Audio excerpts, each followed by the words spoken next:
What's the story of the woman who sang the vocal solo in Pink Floyd's Great Gig in the Sky? It's January 1973. In Abbey Road Studios, Pink Floyd is putting the final pieces together for an album that would become a monolith of music history. But for one track they were stuck, an instrumental piece by Richard Wright, beautiful but incomplete.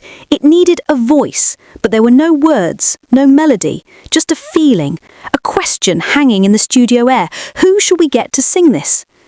Engineer Alan Parsons had an idea. He remembered a session singer named Clare Torry from a cover album he'd heard. She was booked for a Sunday session, paid a flat fee of £30 and given the most terrifying, or liberating, instruction of her career.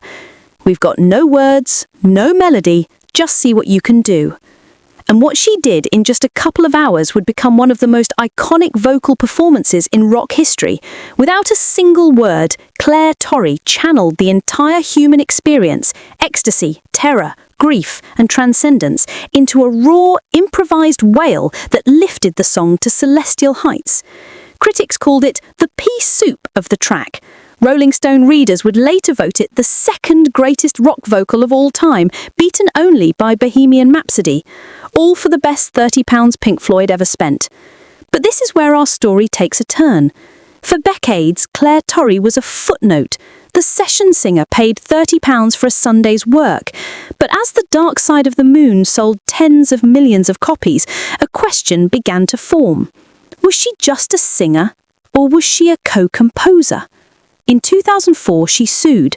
She argued that her improvised wordless aria wasn't just a performance, it was the song's defining melody.